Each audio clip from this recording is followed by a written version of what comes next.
Hari ini Intan mau membahas salah satu jenderal besar dinasti Ming, yang mana bajak laut Jepang itu ngedenger namanya saja sudah merinding ketakutan. Namanya adalah Qi Ji Huang. Dia sangat dihormati oleh rakyat Tiongkok sampai sekarang. Bahkan ada kue, yaitu namanya kue Kuang. Kue Kuang itu ya diambil dari namanya itu, Qi Ji Huang itu, untuk mengenang jenderal besar tersebut. Yuk kita mengenal lebih jauh siapa sih Qi Ji Huang itu. Ni hao, nama aku Intan, selamat datang di channel aku, Dynasty. Buat teman-teman yang mau membantu channel ini supaya channel ini bisa lebih baik lagi, bisa lebih maju lagi, teman-teman bisa membantu via Saweria atau PayPal yang linknya Intan taruh di deskripsi. Dukungan sekecil apapun berarti banget buat channel ini, dan di Saweria itu atau PayPal teman-teman bisa menulis message-nya bisa berupa request, pertanyaan, atau support yang nantinya Intan bacakan di video berikutnya. Okay, let's start! Qi Ji Huang lahir di Lujiao, Shantung pada tahun 1528. Pas eranya dinasti Ming, dipimpin oleh Kaisar Jiaqing yang merupakan kaisar ke-11 dinasti Ming. Qi Ji Huang ini itu turun-temurun berasal dari keluarga pejabat militer. Sejak dinasti Ming didirikan oleh Kaisar Hongwu, kaisar pertama dinasti Ming ya, leluhurnya Qi Ji Huang itu sudah bekerja sebagai pejabat militer. Leluhurnya Qi Ji Huang ini sejak zamannya Kaisar Hongwu sudah berjuang bersama Kaisar Hongwu sampai leluhur Qi Ji Huang ini wafat di medan perang. Makanya Kaisar Hongwu itu menghargai keluarga Qi ini dan menganugerahi keluarga Qi itu pos komando di Tengzhou. Intinya, sejak periode pertama, sejak kaisar pertama sampai periode yang Intan bahas sekarang, kaisar yang ke-11, keluarga Qi ini turun-temurun menjadi pejabat militer di dinasti Ming. Pada tahun 1544, ayahnya Qi Ji Huang ini sakit keras, makanya dia segera memanggil Qi Ji Huang untuk pergi ke Beijing untuk mengurus prosedur penerimaan jabatan yang diwariskan. Pada saat itu usia Qi Ji Huang itu baru 17 tahun, tapi sudah mendapatkan jabatan sebagai komandan Wei di Tengzhou. Itu adalah awal karirnya Qi Ji Huang. Qi Ji Huang mendapat 10.000 pasukan. Padahal di datanya yang tercatat itu 30.000, tapi kenyataannya cuma dapat 10.000. Kenapa? Karena pada saat ini korupsi merajalela. Anggaran 30.000 tapi kenyataannya cuma dapat 10.000. Perlu teman-teman ketahui, pada periode ini yang Intan bahas sekarang, dinasti Ming itu sedang dalam keadaan tidak baik-baik saja. Kaisar dinasti Ming, Kaisar Jiaqing, itu terobsesi banget pada Taoisme. Menurut kepercayaannya Taoisme ya, kalau benar-benar ngedalemin Taoisme itu bisa mencapai kesempurnaan. Kalau mencapai kesempurnaan itu maksudnya bisa jadi dewa gitu ya, bisa diangkat ke surga tanpa proses kematian. Itu menurut legenda-legenda yang Intan baca. Begitu terobsesinya Kaisar Jiaqing untuk hidup abadi, sampai Kaisar Jiaqing itu tidak pernah ngurusin pemerintahan. Segala urusan pemerintahan itu diserahkan kepada Perdana Menterinya, yaitu Yuan Shong, yang mana terkenal sebagai salah satu pejabat terkorup dalam sejarah Tiongkok, dan ini berpengaruh ya terhadap tenaga militernya. Ya iya dong, kalau atasannya bobrok, bawahannya juga niru. Tentara-tentara dinasti Ming pada saat itu ya, kalau ketemu rakyat jelata nih, garangnya setengah mampus. Tapi kalau ketemu musuh, dia itu kabur kayak tikus. Itu mentalnya tentara-tentara pada zaman itu. Bangsa Mongol nih mengetahui kondisi militernya dinasti Ming yang bobrok kayak gitu, pengen dong dia menguasai negara Ming. Karena sebelum dinasti Ming berdiri, yang berkuasa itu Mongol alias dinasti Yuan.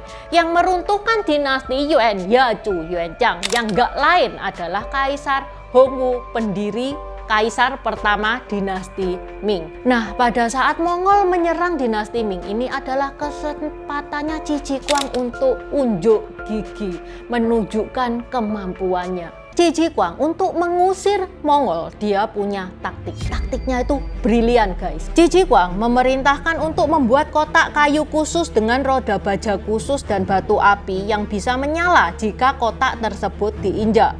Lalu dia menyuruh menggali lubang yang cukup jauh dari benteng. Di dalamnya diletakkan bubuk mesiu dan keping batu, lalu menyambungkan sumbunya ke kotak kayu. Saat bangsa Mongol menyerang kembali, mereka menginjak kotak tersebut dan menyalakan peledak yang terkubur. Banyak prajurit Mongol terbunuh karena ledakan itu. Sejak itu, pasukan Mongol tidak berani menyerang Tiongkok lagi karena percaya bahwa Cici Kuang menggunakan iblis bawah tanah yang sebenarnya adalah ranjau pertama di dunia. Yap, Cici Kuang adalah penemu ranjau pertama di dunia. Melalui peristiwa ini, namanya Cici Kuang ini naik daun, dibicarakan oleh pejabat-pejabat. Bahkan pejabat kawakan kayak Wang Te itu sampai ngebikin petisi untuk merekomendasikan dia. Pada tahun 1553, aksi bajak laut Jepang itu merajalela. Cici Kuang dikasih mandat untuk mengusir bajak laut Jepang. Pada awalnya guys, pasukannya Cici Kuang ini kalah. Kenapa? Karena bajak laut Jepang itu pakai pedang namanya katana, yang mana pedangnya Tiongkok itu kalah. Sering patah kena katana ini.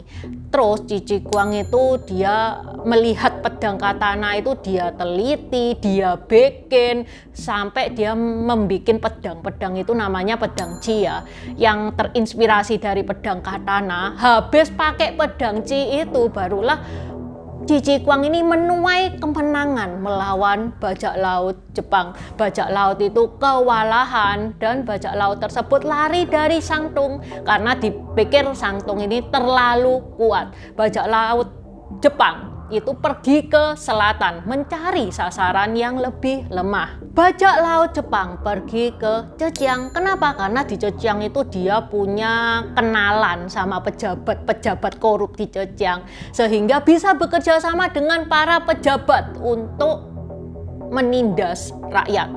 Pada tahun 1555 bersama dengan dua jenderal Yu Taoyu dan Tan Lun, pergilah Cici Kuang itu ke Zhejiang menumpas bajak laut Jepang dan mereka berhasil memenangkan pertempuran Zhejiang. Bukan cuma di Zhejiang doang, di Taosu, Haimen, Taichou mereka juga melancarkan serangan-serangan yang mematikan terhadap bajak laut. Setelah situasi di Zhejiang ini teratasi nih ya, Cici Kuang ini baru sadar bahwa bawahannya, pasukan-pasukannya itu banyak yang bobrok. Seperti yang Intan bahas di awal, kalau sama rakyat berani, tapi kalau sama musuh itu kabur kayak tikus. Cici Kuang ini menyeleksi ulang pasukan-pasukannya. Bahkan dia itu merekrut buruh tambang, petani untuk dijadikan pasukannya.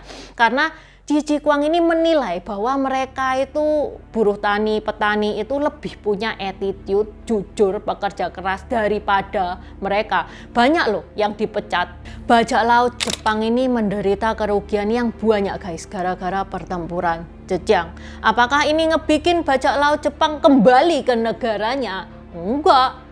Terusir dari Zhejiang, para bajak laut ini mengalihkan sasaran ke Fujian. Di mana? Di sana, di Fujian, bajak laut Jepang ini berhasil menguasai Xinhua. Didatengin tuh sama Cici Kuang. Bersama dengan 10.000 tentara mereka datang ke Fujian. Dan Cici Kuang berhasil merebut kembali Xinhua. Pertempuran antara Cici Kuang dengan bajak laut Jepang di Fujian itu terjadi selama 1 tahun. Kemenangan demi kemenangan diraih oleh kubu Cici Kuang. Pertempuran terakhir dengan bajak laut Jepang terjadi di Pulau Nanao dekat perbatasan Fujian dan Guangdong. Pada tahun 1565, akhirnya Cici Kuang dan Yu Taoyu itu berhasil meluluh lantakkan sisa-sisa bajak laut Jepang dan Tiongkok. Sudah, itu adalah akhir dari kisah bajak laut di Tiongkok. Di Fujian, dalam rangka memerangi bajak laut ini ya, Cici Kuang itu mendapat dukungan dari masyarakat agar Cici Kuang dan timnya itu bisa bertahan dalam misi perburuan. Masyarakat Fujian itu membuatkan mereka kue berbentuk pipih seukuran kepalan tangan.